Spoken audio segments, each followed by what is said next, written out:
ಏಲಕ್ಕಿ ಬಾಳೆಹಣ್ಣು ತಗೊಂಡು ನೋಡ್ರಿ. ಇವು ಸಣ್ಣಗೆ ಹೆಚ್ಚಬೇಕ್ರಿ. ಹಿಂಗೆ ಇಷ್ಟು ಹಿಂಗೆ ಸಣ್ಣಗೆ ಏಲಕ್ಕಿ ಬಾಳೆಹಣ್ಣು ನೋಡ್ರಿ ತೊಗೊಂಡು ಹಿಂಗೆ ಹೆಚ್ಚಬೇಕ್ರಿ. ಇಷ್ಟು ಹಿಂಗೆ ನೀವು ಸಣ್ಣ ಬೇಕಾದ್ರೆ ಹೆಚ್ಚಿ ದಪ್ಪರ ಹೆಚ್ಚು ನಡಿತೈತಿ. ಒಂದು 5 ತೊಗೊಂಡೀನಿ ರೀ. ಇದಕ್ಕೇನು ಮಾಡೋದು, 1 ಸ್ಪೂನು ಇದನ್ನು ಹಾಕ್ತೀನಿ, ಸಕ್ರೆ ಹಾಕಿ ಈಗ ಚಪಾತಿ ರೀ. ಇದ್ರೊಳಗೆ ಮತ್ತೆ ಹಾಲು ಹಾಕತ್ತೀನಿ ನೋಡ್ರಿ. ಗಟ್ಟಿನ ಹಾಲು ಹಾಕೋರಿ. ಇದನ್ನು ಉಂಡ್ರಿ ಅಂದ್ರೆ ಜಲ್ದಿ ನಿದ್ದೆ ಬರುತ್ತೆ ನೋಡ್ರಿ. ಈಗ ಏಲಕ್ಕಿ ಬಾಳೆಹಣ್ಣು ಹಾಕೋರಿ ಅಂದ್ರೆ ಇದು ಭಾಳ ಚಲೋ ರೀ. ಸಿಹಿ ಭಾಳ ಇರುತ್ತೆ, ಅದು ತಿಂದ್ರೆ ಜೀರ್ಣ ಆಗುತ್ತೆ. ಅದಕ್ಕೆ ಚಪಾತಿಯಾಗಲಿ ರೊಟ್ಟಿಯಾಗಲಿ ಉಂಡು ಬಿಡ್ಬೇಕು ನೋಡ್ರಿ, ಮಸ್ತ್ ಆಗುತ್ತೆ. ಜಲ್ದಿ ನಿದ್ದೆ ಬಂದುಬಿಡ್ತಿದ್ದು ಉಣ್ಣನ.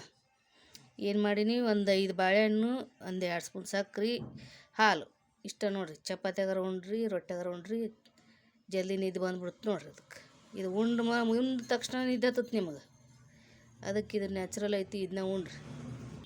ನೀವು ಸಕ್ರೆ ಒಲ್ಲ ಅಂದ್ರೆ ಬೆಲ್ಲ ಹಾಕ್ಕೋರಿ, ನಡಿತೈತಿ.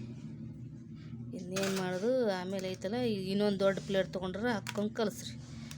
ಇದು ಸಾಂದಾಗುತ್ತೆ ನನಗೆ. ನೀವು ದೊಡ್ಡದ್ರಾಗ ಹಾಕ್ಕೊಂಡು ಕಲಿಸ್ರಿ. ನಾ ಆಮೇಲೆ ಮತ್ತೆ ದೊಡ್ಡದು ಹಾಕ್ಕೊಂಡು ಕಲಿಸ್ತೀನಿ. ತಯಾರಾಯ್ತು ನೋಡ್ರಿ.